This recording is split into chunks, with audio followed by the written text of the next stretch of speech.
Power can build an empire, but it cannot bury a ghost. For Julian Croft, a titan of industry whose name was a synonym for the steak, a flawless A5 Wagyu lay untouched. Julian Croft, king of New York's glass towers, stared at the note, a cheap napkin, beside his black crocodile wallet. "Remember the willow tree?" it read. He knew Ara was dead, didn't he? The key. It wasn't a business proposal or a fan's adoration. It was a simple folded note that would prove to be the most devastating liability of his entire life. The world of Julian Croft was one of calculated precision. It was a world of sterile glass towers that pierced the Manhattan skyline, of encrypted video calls that decided the fate of thousands, and of a silence in his personal life that was as profound as it was self-imposed. At 58, his face was a testament to his journey. Sharp, intelligent eyes that missed nothing, framed by lines etched not by laughter, but by decades of relentless focus and sleepless nights. His salt and pepper hair was impeccably styled. His suit, a bespoke creation from a tour whose name was only spoken in hushed tones, cost more than the car most people drove. Tonight he was dining at the Gilded Steer, a restaurant so exclusive that its phone number was unlisted. It was a place for celebrating nine-figure deals and conducting hostile takeovers over bone-in ribeyes. For Julian, however, it was just Tuesday, a placeholder between a 14-hour workday and an empty penthouse that overlooked Central Park like a lonely god. He sat in a secluded corner booth, the plush leather sighing under his weight. The ambient light was the color of old whiskey catching the crystal of his water glass and the silver of his Patek Philippe watch. He wasn't waiting for anyone. Company was an inefficiency he rarely tolerated. "Good evening, sir. My name is Mia, and I'll be your server tonight." He didn't look up from the wine list at home bound in Moroccan leather. "A bottle of the 98 Screaming Eagle Cabernet, and I'll have the A5 Wagyu medium rare. Don't let the chef rest it for more than 7 minutes." "Of course, sir," the voice replied. It was soft with a tremor of nervousness he registered, but immediately dismissed. She was young. They were all young, nervous, and interchangeable. He heard her footsteps retreat, the quiet tap, tap, tap on the polished oak floor. For 20 minutes Julian worked. His tablet was propped against the water carafe, its screen glowing with stock tickers and encrypted emails. He moved markets with a flick of his thumb, his focus absolute. The world outside his booth, the low murmur of conversation, the clinking of cutlery, the distant sizzle from the kitchen, was nothing but white noise. Mia returned her movements practiced, but still tinged with an unsteadiness that was out of place in such a seamless establishment. She presented the wine with the reverence of a priest handling a holy relic, decanting the deep ruby liquid with a steady hand that belied the nerves in her voice. He gave a curt nod of approval, his eyes never leaving the screen. When the steak arrived, it was perfect. A flawless slab of marbled beef seared to a dark crust its center, a warm, vibrant pink. It was a testament to craft and quality, two things Julian deeply respected. He finally put his tablet away, allowing himself this one small solitary pleasure. He ate with the same efficiency he applied to everything else. Methodical, appreciative, but not indulgent. As he savored the last bite, Mia reappeared to clear the plate. "Was everything to your satisfaction, Mr. Croft?" she asked, her voice barely above a whisper. He was momentarily surprised she used his name, but then remembered he had a standing reservation. It was part of the service. "It was acceptable," he said, his highest form of compliment. He reached for his wallet, a slim piece of black crocodile skin. He would leave a generous tip, not out of kindness, but because it was expected. As she reached for the plate, her fingers brushed against his. It was a fleeting, accidental contact, but it felt like a jolt of static electricity. For the first time all evening, he looked up at her. She wasn't just young, she was achingly so, probably early 20s. She had large, expressive eyes, the color of dark honey, a spray of freckles across her nose, and brown hair tied back in a simple, severe ponytail that did little to tame the stray wisps framing her face. She looked tired, not just end-of-shift tired, but a deep, bonery exhaustion that seemed to reside in the slight slump of her shoulders. But in her eyes there was a spark, a flicker of something he couldn't quite name. Fear. defiance. Her hand trembled as she placed the bill folder on the table. "Thank you for dining with us, sir." But as she pulled her hand away, something remained. A small, neatly folded piece of paper, the same color and texture as a napkin, now sat beside the black leather folder. It was a flagrant breach of protocol, a waitress soliciting a patron. He felt a flash of irritation. Was this a business proposal? A desperate plea for a handout? He had his security team deal with this sort of thing weekly. He fixed her with a cold stare, expecting her to shrink away. Instead, she met his gaze for a fraction of a second. Her honey-cold eyes held an impossible depth of emotion, an apology, a plea, and a desperate hope, all wearing for dominance. Then she turned and walked away, disappearing into the orchestrated chaos of the restaurant. Julian sighed, annoyed at the interruption. He picked up the note, intending to discard it with the bill. But curiosity, a long, dormant emotion, got the better of him. He unfolded the small square of paper. The handwriting was a delicate, slightly shaky cursive. It wasn't a phone number. It wasn't a request for money. It was just a single sentence, 8 words that took the air from his lungs and sent a tremor through his ruthlessly controlled world. The note read, "Do you remember the promise under the willow tree and beneath it a single, devastating initial?" Time for Julian. Croft had always been a linear progression, a commodity to be managed and maximized. But in the instant he read those words, time fractured. The present, the opulent restaurant, the half-empty wine glass, the scent of seared beef and old money, receded into a distant hum. He was no longer in a Manhattan steakhouse. He was 20 years old, standing on the damp grass of a university campus, the scent of summer rain in the air. The willow tree. The memory so deeply buried he'd thought it fossilized erupted into his mind with the force of a geyser. It was vivid, visceral. He could feel the rough bark against his back. See the way the setting sun filtered through the long, weeping branches, painting golden stripes on her face. Her face, our initial E burned on the page, a brand on his soul. Ara Vance, his R truly loved. The woman who had vanished from his life nearly 40 years ago. The woman who was dead. His knuckles were white as he gripped the table's edge. A cold dread, colder than any boardroom negotiation, washed over him. His heart, a reliable and steady organ, hammered against his ribs like a trapped bird. Dead. She had died in a car accident, a fiery crash on a winding coastal highway in California. He'd received the news via a stilted third-hand phone call. There was no funeral he could attend, no family to console. She was an orphan just like him. There was just an abyss where she used to be. The grief had hollowed him out, and he had filled the void with work ambition and a relentless pursuit of power. He had built his empire on her grave. "Sir Mr. Croft, is everything all right?" The restaurant manager, a portly man named Francois, with a perpetually worried expression, was standing by his table. Julian realized he had been sitting there for minutes, emotionless, staring at the note. His breathing was shallow. "I'm fine." Julian clipped out his voice, a low growl. He quickly folded the note, his movements stiff and unnatural, and slipped it into his breast pocket.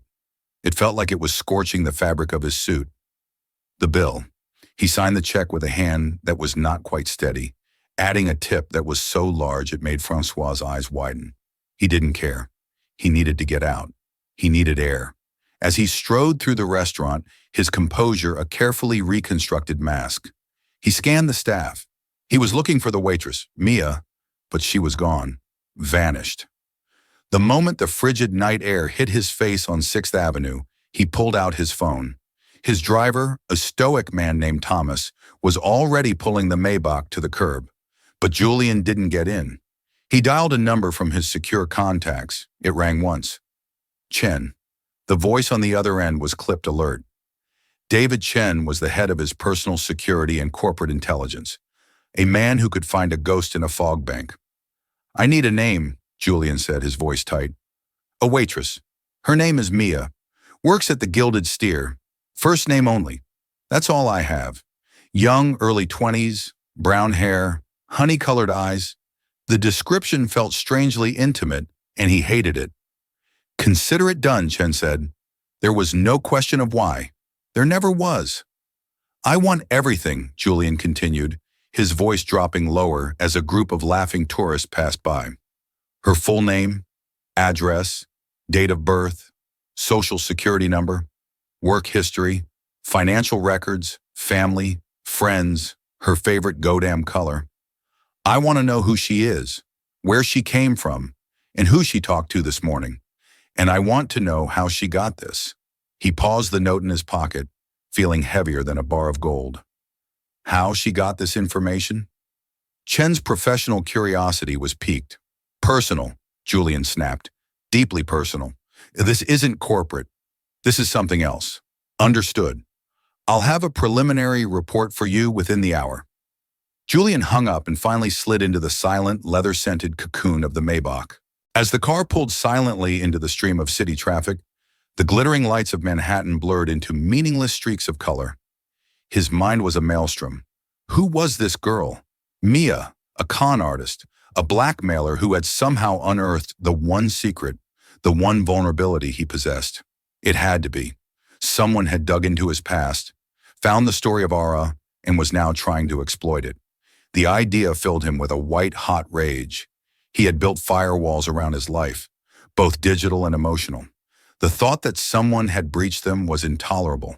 But another more insidious thought wormed its way into his mind. The handwriting, the specific phrasing, the promise under the willow tree. It wasn't a generic reference. It was a moment in time known only to two people. He had promised her he would always find her, always protect her, no matter what. It was a foolish, passionate promise made by a young man who thought love could conquer the world. A promise he had failed to keep. How could anyone else know that he had never spoken of Aurora to another living soul? Not his business partners, not his ex-wife, not even his therapist during the brief, court-mandated sessions after his divorce. Alara was a sealed chapter, a ghost he had learned to live with. When he arrived at his penthouse, the sprawling space felt less like a home and more like a mausoleum. He walked past priceless works of art, minimalist furniture, and floor-to-ceiling windows showcasing a city that felt alien to him. He went straight to his bar and poured a generous amount of Macallan 25 into a crystal tumbler. The amber liquid did nothing to warm the chill that had settled deep in his bones. His phone buzzed. It was a secure message from Chen. He opened it. Subject: preliminary report, Monsieur Russo. Name: Amelia Mia Russo, age 23. Address: 4P 187th Street, Washington Heights, D.O., April 12, 2002. Citizen, U.S. Initial checks show a clean record, no criminal history, not even a parking ticket. Works 2 jobs waitressing at the Gilded Steer evenings and a barista at a coffee shop in her neighborhood mornings. Currently enrolled part-time at Hunter College studying art history. Outstanding student loans $47,281. Music rent is 2 weeks overdue. Bank account balance 138 tons. No known associates with criminal ties. No connection to any of our corporate rivals. Her digital footprint is minimal. Social media is private, mostly pictures of paintings and her cat. In short, she appears to be exactly what she is. A broke, overworked college student. Julian stared at the screen. This wasn't the profile of a sophisticated blackmailer or a corporate spy. This was the profile of a struggling young woman. It made no sense. If she was trying to extort him, her life wouldn't be this transparently desperate. He scrolled down. Chen had attached a low-resolution photo likely pulled from her student ID. It was her, the same to intelligent eyes. Amelia Russo. The name meant nothing to him. Then came the final line of the report, the line that made Julian drop his glass. It shattered on the marble floor, the sound echoing the sudden splintering of his certainty. One more thing. Her mother's name was Sarah Russo, deceased, but her maternal grandmother's maiden name, it was Vance, Air Vance. The name on the screen, Air Vance, was not just a piece of data. It was an incantation that summoned the past with breathtaking force. Julian Croft, the man who controlled boardrooms and swayed global markets, was completely and utterly adrift. He sank into a low armchair, the shards of glass from his fallen tumbler crunching unnoticed beneath his expensive shoe. Washington Heights, a struggling student. A grandmother named Ara Vance. The pieces didn't fit. They were puzzle pieces from two entirely different boxes, forced together by the impossible note now lying on his marble countertop. His mind, trained to analyze data and find patterns, rebelled against the illogical. The official story was that Vance, age 21, had died in a single vehicle accident on the Pacific Coast Highway 40 years ago. Her car had gone off a cliff. She had been identified by dental records. It was a closed case, a tragic footnote in the life of a young woman with a bright future, a future that was supposed to have been with him. He closed his eyes and the sterile modern lines of his penthouse dissolved, replaced by the sun-drenched green of the university quad. Summer 1985. He wasn't Julian Croft the Titan. He was just Julian, a scholarship kid with a ferocious intellect and a chip on his shoulder the size of a paving stone. He was all raw ambition fueled by a desperate need to escape the poverty of his childhood. He saw the world as a ladder, and he was determined to climb it no matter who he had to step on. And then there was Laura. She wasn't like the other girls who were either chasing MS degrees or trying to out-radicalize each other in political science seminars. Ara was a fine arts major. She saw the world not as a ladder, but as a canvas.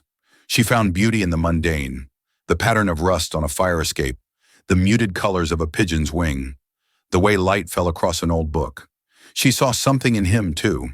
Beneath his abrasive exterior and his relentless drive, she saw a flicker of the boy he'd once been, a boy who was scared and lonely.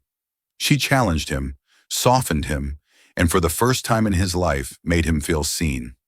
Their sanctuary was an ancient, sprawling willow tree near the campus lake. Its branches drooped to the ground, creating a hidden greenlit room. It was there they shared their secrets and their dreams. He would talk of building companies, of changing the world through technology. She would talk of painting, of capturing fleeting moments of truth and beauty. "You're going to be so successful, Julian," she had told him one afternoon, her head resting in his lap. "You'll be a king in a glass castle, only if you're in it with me," he had replied, his voice thick with a sincerity that embarrassed him even then. "I don't belong in castles," she had said, her expression turning serious. "The world you're chasing, it scares me. The people in it are sharks. I'll protect you," he had insisted, a fierce primal urge rising in him. "I promise. No matter where you are, no matter what happens, I will always find you. I will always keep you safe. That's my promise to you under this willow tree." She had smiled a sad, knowing smile and traced the lines of his palm. "I'll hold you to that, Julian Croft." A few months later, she was gone.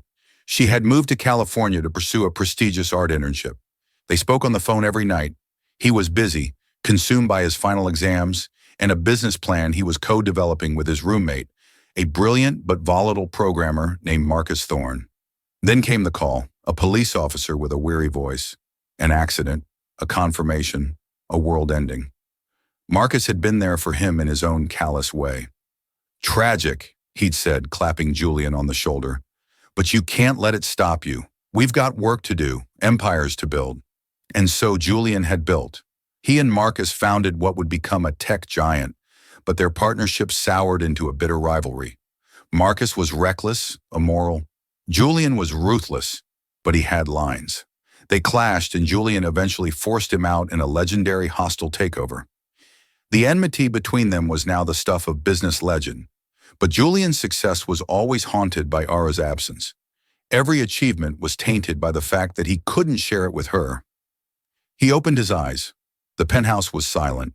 The past was gone, but its questions remained sharper and more urgent than ever. If Ara had a daughter, Sarah Russo, and that daughter had a child, Amelia Russo, then Ara hadn't died in that car crash. The entire foundation of his adult life, the grief that had shaped him, was a lie. Why? Why would she fake her own death and disappear? Why would she let him believe she was gone for 40 years?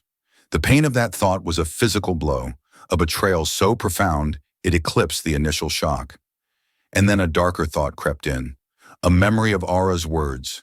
"The world you're chasing, it scares me. The people in it are sharks." Was it something to do with him, With his burgeoning career, with his ambitious cutthroat partner, Marcus Thorne, the pieces began to shift to rearrange themselves into a new terrifying mosaic. He stood up, his movements decisive. The paralysis was gone, replaced by a cold, hard resolve. He had been living with a ghost for 40 years. Now it seemed the ghost was not only real, but had sent him a messenger. He picked up his phone and called David Chen again. "Chen, I'm sending you an address in Washington Heights. I want a team on it. Subtle. I don't want her spooked. I want to know who comes and goes. I want to know her routine. I want to know everything she does. Understood?" Eyes on Amelia Russo. "And Chen," Julian added, his voice dropping to a near whisper, "dig up everything you can on a car accident. Pacific Coast Highway, circa 1986. Victim's name, Ilara Vance. I want the police report, the coroner's report, the dental records used for identification, everything. I don't care what archives you have to break into. I want to know if the woman who died in that car was really her." "You think it wasn't?" Chen asked, the surprise evident even in his monotonic voice. Julian looked at the note on his counter, at the single letter E that had upended his universe. "I think," he said slowly, "that for the past 40 years, I've been believing a very well-told lie. The next 48 hours were the longest of Julian Croft's life. He moved through his scheduled meetings and conference calls like an automaton. His mind, usually a razor-sharp instrument of commerce, was a fog of unanswered questions." David Chen's team was in place, their updates on Amelia Russo's movements, painting a picture of mundane struggle. She woke up at 5 a.m., took the subway to the coffee shop, worked an 8-hour shift, took a different train to her art history class, and then another to the Gilded Steer, often not returning to her tiny apartment until after 1 a.m. She lived on cheap pizza and instant noodles. There were no mysterious visitors, clandestine phone calls, just work, study, and exhaustion. Chen's other team, the digital archaeologists, were hitting walls. The records from the 1986 car crash were proving stubbornly difficult to access. The physical files were supposedly lost in a precinct basement flood in the 90s. The digital copies were corrupted or missing. It was all too convenient, too clean. It rire of a cover-up. Julian knew he couldn't wait for Chen's slow, methodical work. He needed answers now. He couldn't storm into the girl's apartment, and confronting her at the high-end steakhouse was out of the question. That left one option. The coffee shop in Washington Heights was a world away from Julian's usual haunts. It was small with mismatched furniture, the smell of roasted coffee beans and burnt sugar thick in the air. Local art adorned the walls, and a jazz station played softly from a corner speaker. It was a place with character, a place with a soul. Julian, in his thousand suit, felt as out of place as a wolf in a petting zoo. He saw her behind the counter, her hair tied up in a messy bun, a smudge of chocolate on her cheek. She was wearing a faded t-shirt and a flour-dusted apron. Here, away from the oppressive formality of the Gilded Steer, she looked younger, less terrified. She moved with an easy, practiced grace, steaming milk, pulling espresso shots, calling out orders. He took a seat at a small table in the back, picking up a newspaper as a prop. He watched her for 10 minutes. He saw the easy way she smiled at a regular, the patience with which she explained the difference between a macchiato and a cortado to a confused tourist. There was a warmth to her, a genuine kindness that seemed at odds with the desperate act of slipping a note to a billionaire. Her shift ended at 2 p.m. She untied her apron, grabbed a worn backpack from a back room, and bought a day-old pastry from the counter. As she walked out the door, Julian followed, keeping a discreet distance. She didn't head for the subway. Instead, she walked to a small nearby park and sat on a bench, staring at a flock of pigeons as she ate her pastry. This was his chance. He approached slowly, his expensive leather shoes crunching on the gravel path. She heard him and looked up. The moment she saw him, the color drained from her face, her eyes widened in panic, and she shot to her feet, ready to bolt. "Amelia Russo," he said, his voice calm and even, holding up his hands in a placating gesture. "Please, I'm not here to cause trouble. I just want to talk." "How do you know my name?" she whispered, clutching her backpack to her chest like a shield. "I have resources," he said simply. "It wasn't difficult. What's difficult is understanding why you gave me that note. I want you to tell me what it means now." She swallowed hard, her gaze darting around the park. I can't. Not here." "Then where?" He pressed, taking a step closer. He saw the genuine fear in her eyes and softened his tone slightly. "Listen, I'm not angry. I'm confused. That note, it refers to something only one other person in the world could possibly know. A person I believe to be dead. So you have my complete undivided attention. Tell me who you are." Tears welled in her eyes and she shook her head. "You don't understand. I shouldn't have done it. It was stupid. I was desperate. Please, just forget about it. Throw the note away." "It's a little late for that," he said, his voice hardening again. "You opened a door I thought was sealed forever. You don't get to close it now. Who is he?" Her resolve crumbled. A single tear traced a path through the faint dusting of flour on her cheek. "It's who you think it is," she said, her voice cracking. "It's my grandmother, Ara." Julian felt the ground shift beneath his feet. Hearing the name spoken aloud connected to this young woman made it terrifyingly real. "Your grandmother is alive." "Mia." Amelia nodded, wiping at her eyes with the back of her hand. "Yes, she's alive, but she's sick, very sick. And we are out of money. The insurance ran out. The hospital was going to move her to a state facility, a place people go to die. I was desperate. I saw your name on the reservation list. I knew who you were. She used to tell me stories about a brilliant, ambitious boy named Julian, about a promise. The words hit him like a physical assault. Ilara was alive, but she was dying, and she had been reduced to this, sending her granddaughter, a child burdened with an impossible legacy, to beg for help from a ghost from her past. "Why?" Julian asked, the single word loaded with 40 years of pain and confusion. "Why did she disappear? Why did she let me think she was dead?" Amelia looked over her shoulder again, a flicker of that same fear returning. She had to. She was being threatened. She was scared, not for herself, but for her family, for my mother. "Threatened by whom?" Julian demanded. The story was spiraling, getting darker and more complex with every sentence. Amelia hesitated, chewing on her lower lip. "She never told me everything, just that it was someone from your world, someone from the very beginning of your company, someone powerful and ruthless." Julian's mind raced, sifting through the ghosts of his early career. There were dozens of rivals' enemies he had crushed on his way to the top. But who would threaten Ara? Why, it made no sense. "I need a name." "Amelia." "She made me promise not to say," Amelia whispered. "He's still out there, still powerful. She's terrified of him. Even now, I am more powerful." Julian stated the words coming out as cold as steel. It was not a boast. It was a fact. "I can protect you. I can protect her. But you have to tell me who did this. Who stole 40 years of my life?" Amelia looked at him, truly looked at him. She saw past the billionaire, past the cold facade, and saw the raw pain in his eyes. She saw the 20-year-old boy who had lost the love of his life. And in that moment, she made a decision. She took a shaky breath and spoke the name, a name that caused the blood to turn to ice in Julian Croft's veins. "His name is Marcus Thorne."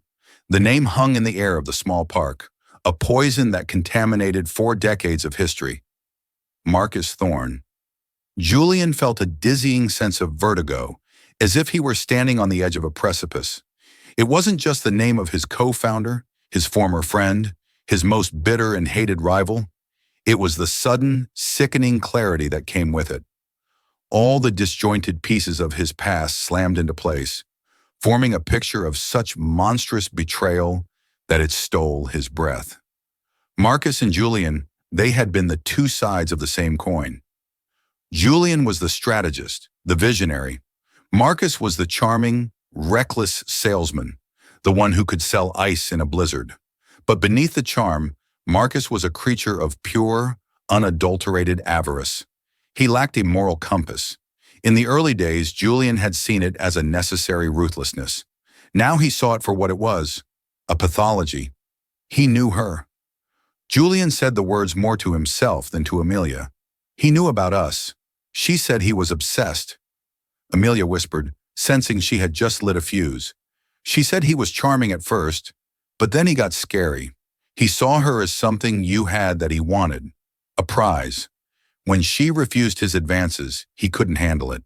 He told her that if she stayed with you, he would ruin you. And if that didn't work, he would hurt you.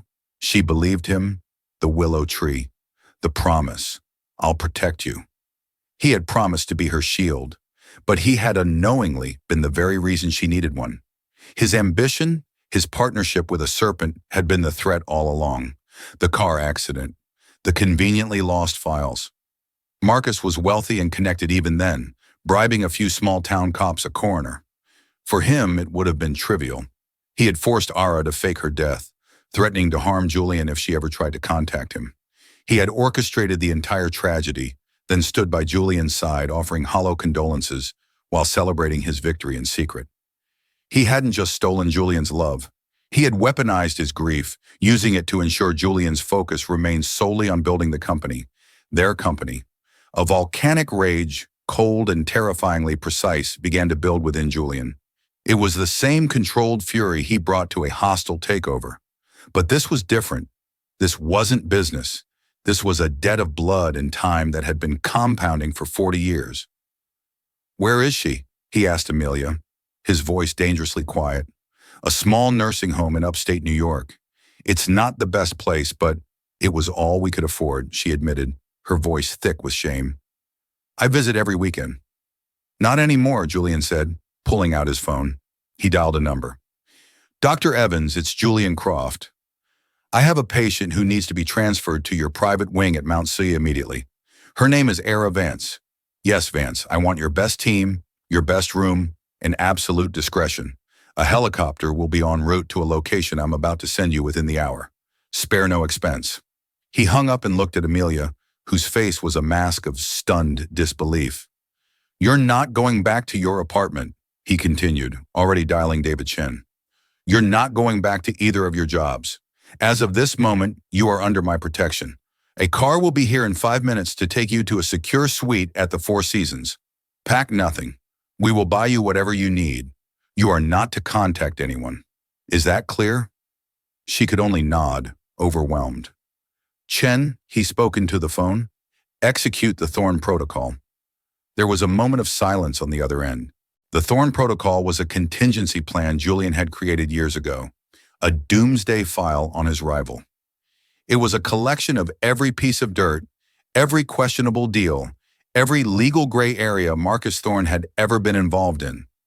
It was a weapon of mutually assured destruction intended for use only if Marcus ever crossed a final line. "Are you certain, Julian?" Chen's voice was grave. "This is scorched earth." "Light the match," Julian said, "and I want our legal team ready.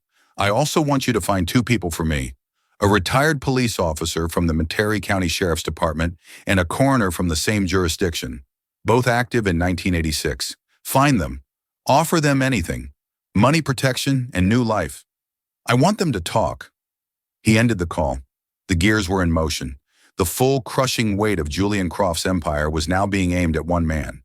This would not be a quick battle. It would be a meticulous, systematic annihilation. "What are you going to do?" Amelia asked, her voice trembling. Julian looked at her, his eyes blazing with a cold fire she had not seen before. "Your grandmother told you I was a king in a glass castle. She was right. And what a king does Amelia when a serpent gets into his garden is he cuts off its head." Over the next few days, Julian orchestrated his war from a suite he had taken across the hall from Amelia's.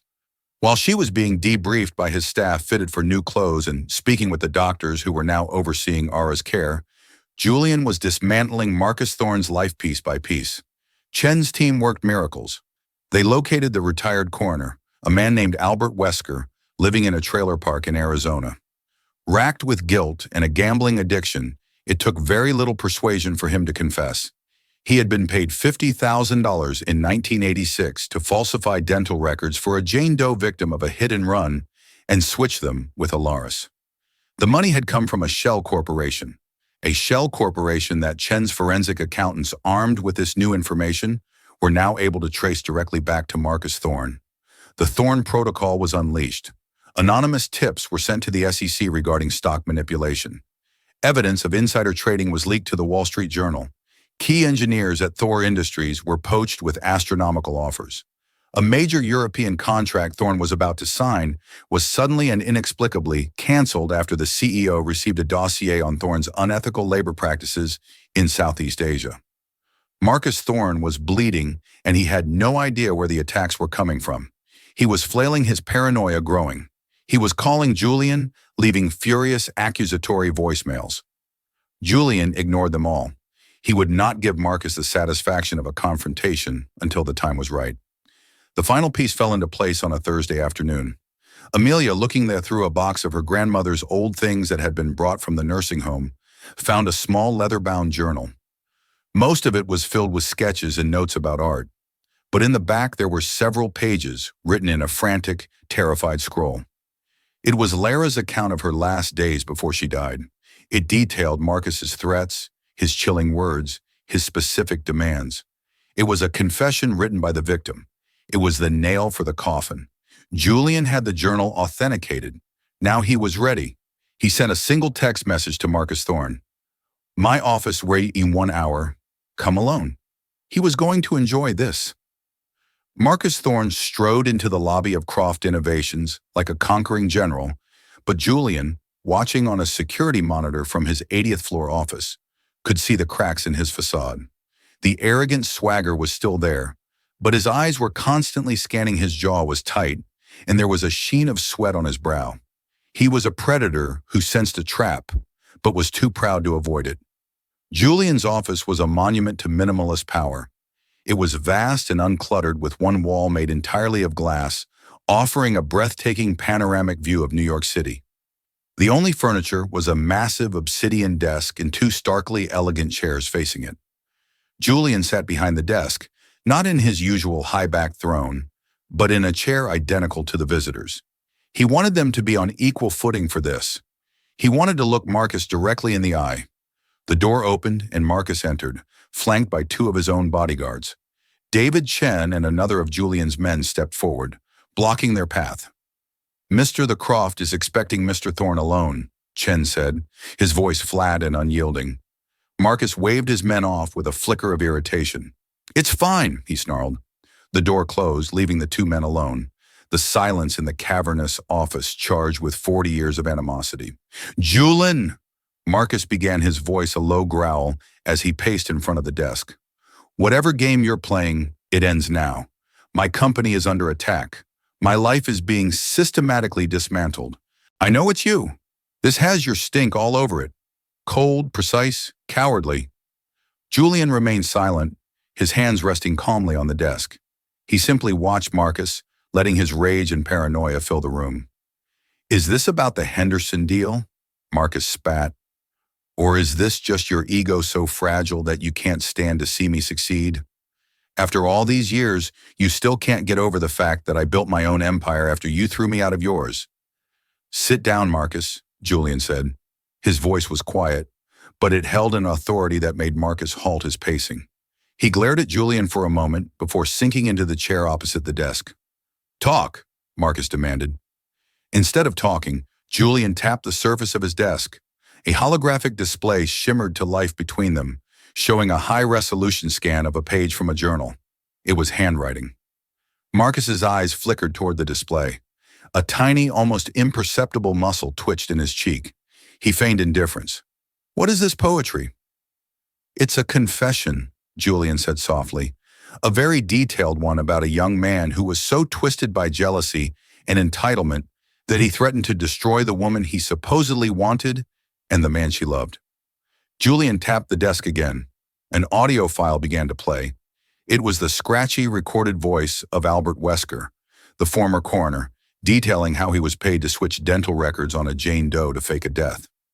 Marcus's mask of arrogance began to crack. The blood drained from his face, leaving it a pasty gray. Old stories, hearsay from a degenerate gambler. "This is pathetic, Julian.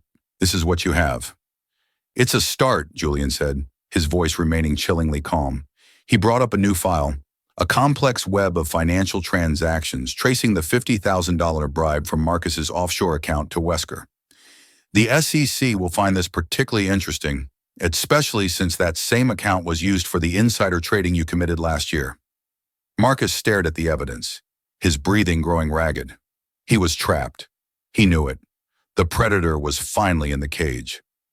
Er, Marcus whispered the name, sounding like a curse on his lips. She's alive. It wasn't a question. It was a horrified realization. Yes, Julian said. And for the first time, he allowed the raw glacial fury to show in his eyes. No thanks to you. You left her to rot. You let her live in fear for 40 years while you built your fortune on the company we started. You stood next to me and pretended to mourn her. You don't understand, Marcus stammered, his bravado completely gone, replaced by the desperate panic of a cornered animal. I loved her. You were going to drag her into this ugly world. I was protecting her. You loved what she represented. Julian roared, slamming his hand on the desk, the sudden violence making Marcus flinch. She was a possession, something I had that you coveted. You didn't protect her. You put her in a cage. You buried her alive. He stood up and walked to the window, his back to Marcus. For 40 years, I've carried that grief. It was the engine of my success. I built this entire world, he said, gesturing to the city below on a foundation of her memory. And you? You knew it was all a lie. What do you want, Julian? Marcus asked, his voice weak. Money. You have more than God. My company. Take it. It's yours. Julian turned around slowly, a humorous smile on his face. Your company is already a carcass, Marcus. My people are picking it clean as we speak. By tomorrow, you'll be facing federal investigations that will last you the rest of your life. Your name will be synonymous with fraud and disgrace. No, I don't want your company. He walked back to the desk and leaned over it, his face just inches from Marcus's. I want the one thing you can never get back. I want your time. You stole 40 years from me and from her. Now you will spend whatever time you have left in a prison of your own, making broke alone and forgotten. You will be a ghost, Marcus, just like you made her. Julian pressed a hidden button on his desk. David sent in our guests. The door opened. It wasn't security. It was two stone-faced FBI agents in dark suits. They walked towards Marcus, who looked up at them with the dead eyes of a man whose world had just ended. Marcus Thorne, the lead agent said, his voice devoid of emotion. You're under arrest for securities fraud, conspiracy, and witness tampering. As they pulled a stunned Marcus to his feet and cuffed his hands behind his back, his eyes met Julian's one last time. There was no hatred left in them, only a hollow, empty understanding. Julian watched them lead him away. There was no triumph, no satisfaction, just a profound, aching emptiness. He had won. He had exacted his revenge. But it wouldn't give him back the years, it wouldn't heal, and it wouldn't erase the memory of the promise he had failed to keep. The private wing of Mount Si was less like a hospital and more like a five-star hotel. Sunlight streamed through the large windows of the corner suite overlooking Central Park. The constant beeping and sterile soonol of a typical hospital room were replaced by the quiet hum of state-of-the-art medical equipment tastefully hidden in the faint scent of fresh flowers from a vase filled with white leaves. Ara Vance lay in the bed looking frail and small against the pristine white sheets. 40 years had changed her. Her once vibrant auburn hair was now thin and silver. Her skin was as delicate and translucent as old parchment, and her artist's hands were gnarled with arthritis. But her eyes, when they opened to see Julian standing in the doorway, her eyes were the same. They held the same warmth, the same intelligence, the same soul-deep recognition that had captivated him all those years ago. Amelia was sitting by the bed holding her grandmother's hand. She gave Julian a small, encouraging smile and quietly slipped out of the room, giving them their moment. Julian walked slowly towards the bed, his heart a painful, heavy weight in his chest. This was the moment he had both dreaded and yearned for. What do you say to a ghost? How do you bridge a 40-year chasm of lies and loss? Julian, she whispered, her voice a dry rasp. My king in a glass castle. He reached the bedside and gently took her hand. It felt impossibly fragile in his. He couldn't speak. The words were trapped behind a wall of emotion so immense it threatened to break him. I'm sorry, she said, tears welling in her ancient, beautiful eyes. I was so scared. He was a monster. I knew he would hurt you. I thought if I disappeared, you would be safe. You could build your empire. I would have burned it to the ground for one more day with you." He finally managed to say, his voice thick. "I would have traded all of it." "I know." She smiled a faint, sad smile. "That's why I had to leave. Your fire was too bright to be put out for my sake." They sat in silence for a long time, their hands clasped together, communicating more in that quiet touch than words ever could. He told her about his life, the hollow victories, the meaningless acquisitions, the lonely penthouse. She told him about hers, about raising her daughter Sarah in secret, always looking over her shoulder. She told him about her joy in becoming a grandmother to Amelia, a bright spark who had her spirit. She had lived a small, quiet life, always under the shadow of Marcus Thorne's threat. "He's gone," Julian told her gently. "He'll never hurt anyone again." A look of profound relief washed over her face, and for the first time in 40 years, the fear in her eyes was finally extinguished. "You kept your promise, Julian Croft," she whispered, her eyelids growing heavy. "You found me. You kept me safe." The doctors had been clear. Her condition was advanced, the years of stress and inadequate medical care having taken their toll. They could make her comfortable. They could give her a little more time, but they couldn't give her a future. Julian didn't leave her side for the next 2 weeks. He had his office moved to the hospital suite. He took calls and ran his global enterprise from the chair beside her bed. He read to her. He listened to her stories, and sometimes they just sat in silence, watching the seasons change in the park below. He was giving her in her final days the life they should have had in a strange, bittersweet way. He was finally home. Amelia was there every day. Julian saw so much of Ara in her kindness, her resilience, her artist soul. He learned that her dream was to be a museum curator, to share the beauty of art with the world, just as her grandmother had once shared it with him. Ara passed away peacefully on a Tuesday morning as the sun was rising over the reservoir, her hand in Julian's. Her last word was his name. After the small private funeral, Julian found himself at a crossroads. The rage that had fueled him was gone. The grief that had shaped him had transformed. He was no longer the cold, empty man who had walked into the Gilded Steer. A month later, he called Amelia to his office. "Your student loans have been paid," he said, getting straight to the point. "A trust has been established in your name. You will never have to worry about money again. You can quit your jobs and focus on your studies." Amelia was speechless. "Julian, I can't accept that. It's too much." "It's not a gift," he said, his voice softer than she'd ever heard it. "It's an investment, Alara." She saw the world in a way I never could. She saw beauty. "You have that same gift. The world needs people like you." He slid a brochure across the desk. It was for the Croft Foundation, his philanthropic arm. "I'm creating a new wing of the foundation," he explained. "The Aller Vance Initiative for the Arts. It will fund museums, grant scholarships to young artists, and preserve cultural heritage. Its endowment will be $1 billion, and I need someone to run it." Amelia stared at him, her honey-cold eyes wide with disbelief. "But I'm just a student." "You are Ara's legacy," he said, "and you have a fire in you that reminds me of her. This foundation isn't about me. It's about honoring her, and I can think of no one better to be its guardian." That afternoon, Julian left his office early. He had Thomas drive him not to his penthouse, but to the university campus he hadn't set foot on in 40 years. He found the spot by the lake. The old willow tree was still there, bigger and more majestic than he remembered, its branches weeping to the ground, creating that same secret, sacred space. He stood beneath its branches, the setting sun filtering through the leaves, and for the first time since he was a boy, Julian Croft wept. He wept for the love he had lost, for the years that were stolen, and for the promise that had in the end finally been kept. He had his empire, his glass castle, but he knew now that the greatest treasures were not the ones you could buy, but the ones you held in your heart, a memory, a promise, and the enduring echo of a lost love.